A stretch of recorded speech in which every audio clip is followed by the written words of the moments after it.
మరింత మెటీరియల్కి సబ్స్క్రైబ్ అవ్వండి, బెల్ని క్లిక్ చేసి మొదటిగా పొందండి.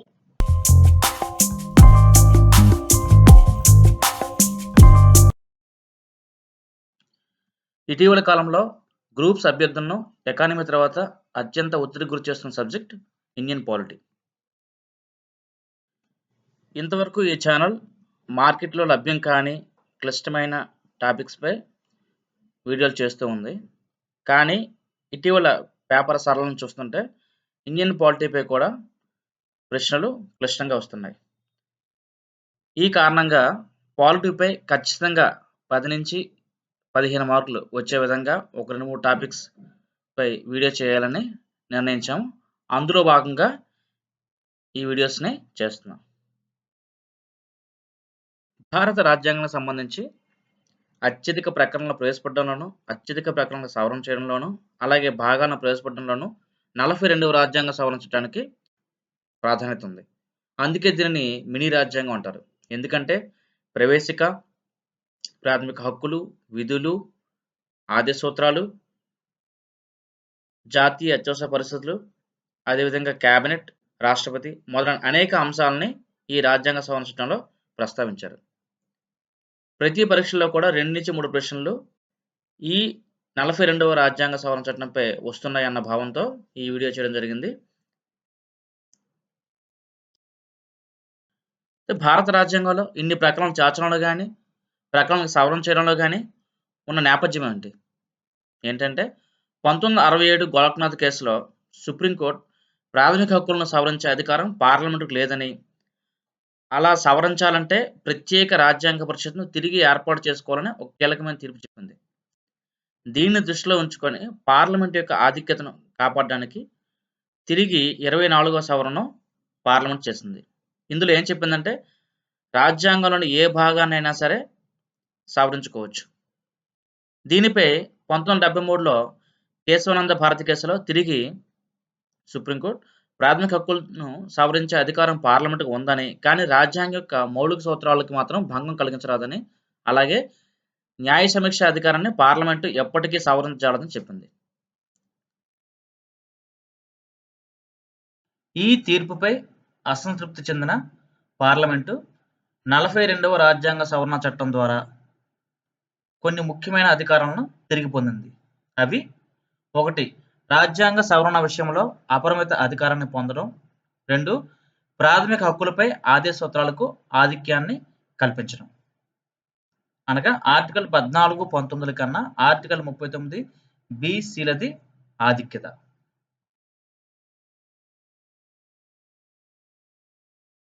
ఈ సవరణ చట్టం ద్వారా చేర్చిన అంశాలని వరుసగా చూద్దాం. అందులో మొదటిది ప్రవేశిక చేసిన సవరణ. స్వరణ్ సింగ్ కమిటీ సిఫార్సుల మేరకు ప్రవేశికలో సామ్యవాద, లౌకిక, సమగ్రత అనే 3 పదాలను చేర్చారు. ఇదే ప్రవేశిక చేసిన ఏకైక సవరణ మొదటిది మరియు చివరిది. సామ్యవాద అంటే సంపద కొంతమంది చేతుల్లో కేంద్రీకృతం కాకుండా అందరికీ సమానంగా అందేలా చూడడం. దీనికోసం ప్రభుత్వం 1950లో ప్రణాళిక సంఘం ఏర్పాటు, 51లో భూ సంస్కరణ చట్టము, 69లో 14 బ్యాంకుల జాతీయకరణ, 71లో రాజాభరణ రద్దు, 75లో 20 సూత్రాల పథకము, 78లో ఆస్తి హక్కు తొలగింపు, అలాగే 1980లో 6 బ్యాంకుల జాతీయకరణ మొదలైన అనేక అంశాలను చేపట్టారు.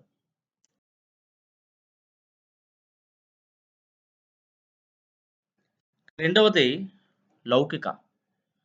లౌకిక అనే పదానికి అర్థం రాజ్యం ఏ మతాన్ని అధికార మతంగా భావించదు, అలాగే ప్రజలందరికీ కూడా తమ తమ మతాన్ని పాటించే స్వేచ్ఛ ఉంటుంది, అలాగే ఏ మతానికి ప్రత్యేక సౌకర్యాలను రాజ్యం కల్పించదు.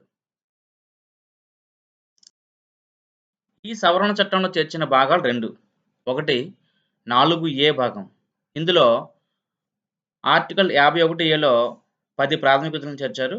అలాగే రెండవ భాగం 14A ఆర్టికల్ 323A మరియు ఆర్టికల్ 323Bలో ట్రిబ్యునల్స్ని చేర్చారు. మౌలిక రాజ్యాంగంలో ప్రాథమిక విధుల ప్రస్తావన లేని కారణంగా స్వరణ్ సింగ్ కమిటీ సూచనల మేరకు రాజ్యాంగంలో 10 ప్రాథమిక విధులని ఈ రాజ్యాంగ సవరణ చట్టం ద్వారా ప్రవేశపెట్టారు. అయితే మరొక రాజ్యాంగ విధి 86వ రాజ్యాంగ సవరణ చట్టం ద్వారా 2002లో చేర్చారు. ప్రాథమిక విధులు 1977 జనవరి 3 నుంచి అమల్లోకి వచ్చాయి. జనవరి 3ని ప్రాథమిక విధుల దినోత్సవంగా పరిగణిస్తారు. ప్రాథమిక విధులకు సంబంధించి 2 సుప్రీంకోర్టు తీర్పులను ఇక్కడ చూద్దాం. మొదటిది Shyamnarayan Chouksey versus Union of India. ఇందులో జాతీయ పతాకాన్ని ప్రైవేట్ వ్యక్తుల ప్రచారం కోసం వినియోగించాలని చెప్పింది. అలాగే రెండవది Naveen Jindal versus Union of India. ఇందులో జాతీయ జెండాను ఎగరవేయడం భావ వ్యక్తీకరణ కిందకు వస్తుందని, పౌరులు స్వేచ్ఛగా జెండా ఎగురవేసే హక్కు ఉంటుందని సుప్రీం చెప్పింది. 14A భాగంలో ఆర్టికల్ 323Aని చేర్చి ఇందులో పరిపాలనా ట్రిబ్యునల్స్ ఏర్పాటుకు, అలాగే 323Bని చేర్చి పన్నులు, భూ సంస్కరణలు, పట్టణ భూ పరిమితులకు సంబంధించిన ట్రిబ్యునల్స్ ఏర్పాటుకు వీలు కల్పించారు. ఈ సవరణ చట్టం ద్వారా చేర్చిన ప్రకరణలను పరిశీలిస్తే 39A పౌరులందరికీ ఉచిత న్యాయ సహాయం అందించడం, 39F బాల్యం, యవ్వనములను దోపిడీలకు గురికాకుండా చూసి వారి అభివృద్ధికి తగిన అవకాశాలు కల్పించడం, 43A శ్రామికులకు యాజమాన్యంలో భాగస్వామ్యం కల్పించడం, 48A పర్యావరణ వన్యప్రాణుల రక్షణను ప్రభుత్వం చేపట్టడం. ఈ చట్టం ద్వారా సవరించిన కొన్ని ప్రకరణలను పరిశీలిస్తే 74(1) కేంద్ర మంత్రి మండలి సలహాని రాష్ట్రపతి తప్పనిసరిగా పాటించాలి. 312కి సవరణ అఖిల భారత న్యాయ సర్వీస్ కమిషన్ నియామకానికి వీలు కల్పించడం. 352కి సవరణ అత్యవసర పరిస్థితిని దేశంలో ఏ ప్రాంతానికైనా విధించవచ్చు. మరో ముఖ్యమైనది, కీలకమైనది 368(4) పార్లమెంట్ చేసిన రాజ్యాంగ సవరణను ఏ న్యాయస్థానంలో కూడా ప్రశ్నించరాదు, అనగా పార్లమెంటే సర్వాధికారి. లోక్సభ కాల పరిమితిని 5 సంవత్సరాల నుంచి 6 సంవత్సరాలకు పెంచడము. ఈ కారణంగానే అత్యధిక కాలం పనిచేసిన లోక్సభ 5వ లోక్సభ. 1976లో జాతీయ అత్యవసర పరిస్థితి ఉండడం కారణంగా మరొక సంవత్సరం పాటు ఈ లోక్సభ పనిచేసింది. సభా కోరంని తొలగించారు. అలాగే కేంద్రం సాయుధ దళాలను ఏ రాష్ట్రానికైనా పంపగలదు. అలాగే రాష్ట్రాల యొక్క శాంతి భద్రత కేంద్రం యొక్క బాధ్యత.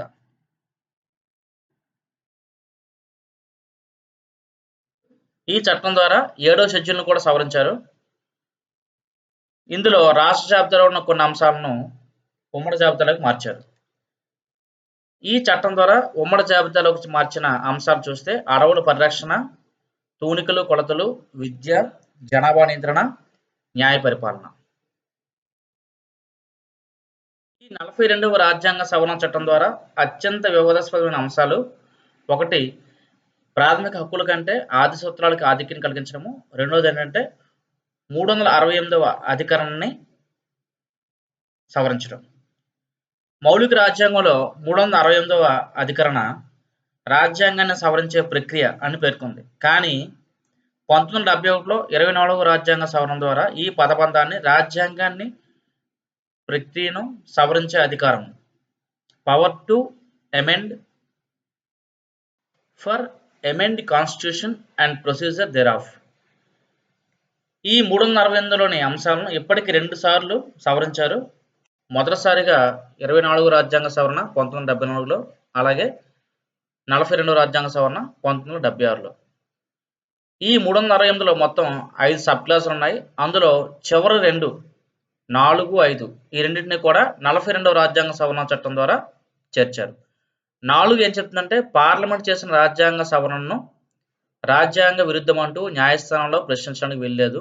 5 ఏం చెప్తుందంటే సవరణ అధికారాల్లో మార్పులు, కూర్పులు రద్దు చేసే అంశంలో పార్లమెంటుకు ఏ విధమైన ఆంక్షలు వర్తించవు. 42వ రాజ్యాంగ సవరణ చట్టంపై సవాల్ చేస్తూ 1980లో Minerva Mills versus Union of India కేసులో ఆర్టికల్ 368 క్లాజులోని 4, 5 అంశాలు చెల్లవని, ఇవి రాజ్యాంగ విరుద్ధమని సుప్రీంకోర్టు తీర్పు చెప్పింది. ఇంకా ఆర్టికల్ 14, 19లపై ఆర్టికల్ 39 బీసీలకు ఆధిక్యత ఉంటుందని, ఆదేశ సూత్రాలు, ప్రాథమిక హక్కులు ఒకదానికొకటి అనుబంధాలే కానీ వేరువేరు కావని, ఇంకా ప్రజాస్వామ్యం అనే బండికి ఈ రెండు రథచక్రాలని తీర్పు చెప్పింది. 42వ రాజ్యాంగ సవరణ చట్టం ద్వారా చేసిన అనేక అంశాలని 1977లో అధికారంలోకి వచ్చిన జనతా ప్రభుత్వం తిరిగి సమీక్షించాలని నిర్ణయించింది. ఇందులో భాగంగా 38వ రాజ్యాంగ సవరణ చట్టం ద్వారా జాతీయ అత్యవసర పరిస్థితిని విధిస్తే న్యాయ సమీక్ష చేయరాదు అనే అంశాన్ని 1977లో 43వ రాజ్యాంగ సవరణ చట్టం ద్వారా తొలగించి సుప్రీంకోర్టుకు తిరిగి న్యాయ సమీక్ష అధికార పరిధిని కల్పించారు. దీంతో పాటు 44వ రాజ్యాంగ సవరణ చట్టం ద్వారా 42వ రాజ్యాంగ సవరణలో చేసిన అనేక అంశాలని తిరిగి సమీక్షించి వాటికి యథాస్థితిని కల్పించారు. కొన్ని కొత్త అంశాలను చేర్చారు. 42వ రాజ్యాంగ సవరణ, 44వ రాజ్యాంగ సవరణ రెండు కూడా ఒకదానికొకటి పూరకాలు. ఎందుకంటే 42లో చేసిన అనేక సవరణల్ని తిరిగి 44లో సవరించారు. 44వ రాజ్యాంగ సవరణ చట్టం ద్వారా చేసిన కీలకమైన సవరణ ఆర్టికల్ 19(1)(f) ఆస్తి హక్కును ప్రాథమిక హక్కుల జాబితాల నుంచి తొలగించి రాజ్యాంగబద్ధ హక్కుగా చేశారు. దీనిని 12వ భాగంలో 300(a)లో చేర్చారు. ప్రస్తుతం ఆస్తి హక్కు అనేది చట్టబద్ధ హక్కు. అలాగే ఆర్టికల్ 22ను సవరించి నివారక నిర్బంధానికి కొన్ని రక్షణలు కల్పించారు. అలాగే ఆర్టికల్ 38(2) విభిన్న ప్రాంతాల్లో విభిన్న వృత్తుల్లో ఉన్న ప్రజల మధ్య హోదా, సౌకర్యాలు, అవకాశాల్లో ఉన్న తారతమ్యాలను తొలగించడానికి కృషి చేయాలి. అలాగే బాలల వికాసానికి తగిన అవకాశాలు కల్పించాలి. 42వ రాజ్యాంగ సవరణ చట్టం ద్వారా తొలగించిన కోరంను సభలో 1/10 వంతు సభ్యులు ఉండాలన్నది కోరము. దానికి తిరిగి 44వ రాజ్యాంగ సవరణ చట్టం ద్వారా పునరుద్ధరించారు. 44వ రాజ్యాంగ సవరణ చట్టం ద్వారా చేసిన మరికొన్ని కీలకమైనవి లోక్సభకి కాలపరిమితిని 6 సంవత్సరాల నుంచి 5 సంవత్సరాలకు తగ్గించడం. అలాగే క్యాబినెట్ అనే పదాన్ని తొలిసారిగా ఇందులో చేర్చారు. మౌలిక రాజ్యాంగంలో క్యాబినెట్ అనే పదం అనేది లేదు. మరో ముఖ్యమైనది 1975లో అత్యవసర పరిస్థితిని కేవలం ప్రధానమంత్రి యొక్క మౌఖిక సలహా మేరకే విధించడంతో దీనిని క్యాబినెట్ యొక్క లిఖిత పూర్వక సలహా లేనిదే రాష్ట్రపతి జాతీయ అత్యవసర పరిస్థితిని విధించరాదు అని చేర్చారు. అలాగే జాతీయ అత్యవసర పరిస్థితిని పార్లమెంట్ 1 నెలలోపు ఆమోదించాలి. ఇంతకుముందు ఈ కాలం 2 నెలలుగా ఉండేది. అలాగే అత్యవసర పరిస్థితిని నిరవధికంగా ఎంతకాలమైనా విధించవచ్చు. కానీ ఉభయ సభలు ప్రతి 6 నెలలకు ఒకసారి దీన్ని ఆమోదించాల్సి ఉంటుంది.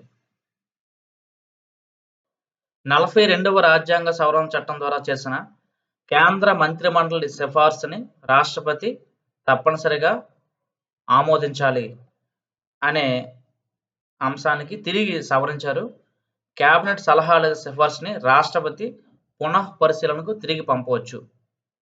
అలాగే 352కి చేసిన సవరణ అంతర్గత కల్లోలాలు, అంతర్గత అలజడులు అనే పదాన్ని తొలగించి దాని స్థానంలో సాయుధ తిరుగుబాటు అనే పదాన్ని చేర్చారు. ఆర్టికల్ 352 ప్రకారం విధించే జాతీయ అత్యవసర పరిస్థితి కాలంలో ప్రాథమిక హక్కులు ఆర్టికల్ 20 మరియు 21 అనేవి రద్దు కావు అనే అంశాన్ని కూడా చేర్చారు. అలాగే మరో ముఖ్యమైనది సాయుధ తిరుగుబాటు వలన జాతీయ అత్యవసర పరిస్థితిని విధిస్తే ఆ కాలంలో ఆర్టికల్ 20, 21తో పాటు ఆర్టికల్ 19 కూడా రద్దు కాదు. ఈ అంశాన్ని కూడా చాలాసార్లు పరీక్షల్లో అడగడం జరిగింది. చివరిగా అత్యవసర పరిస్థితి అమల్లో ఉన్నప్పుడు దాన్ని రద్దు చేయాలంటే ఏం చేయాలి అనే అంశంపై కూడా సవరణ చేశారు. ముందుగా 1/10 వంతు సభ్యులు రాతపూర్వక ఆమోదాన్ని స్పీకర్కి కానీ రాష్ట్రపతికి కానీ సమర్పిస్తే అలా సమర్పించిన 14 రోజుల్లోపు లోక్సభ ఒక ప్రత్యేక సమావేశాన్ని ఏర్పాటు చేయాలి. ఈ సమావేశంలో సాధారణ మెజారిటీతో రద్దుని ఆమోదిస్తే అత్యవసర పరిస్థితి రద్దు అవుతుంది. ఇంకా మరింత మెటీరియల్కి సబ్స్క్రైబ్ అవ్వండి. అయితే చాలామంది సబ్స్క్రైబ్ అయినప్పుడు కూడా నోటిఫికేషన్స్ మెయిల్కి రావడం లేదని కామెంట్ చేస్తున్నారు. మీరు సబ్స్క్రైబ్ అయిన తర్వాత పక్కనే బెల్ సింబల్ కనిపిస్తుంది. ఆ బెల్ సింబల్ని క్లిక్ చేసి ఓకే చెప్తే ప్రతి నోటిఫికేషన్ కూడా వెంటనే మీ మెయిల్‌కి చేరుతుంది. Thank you.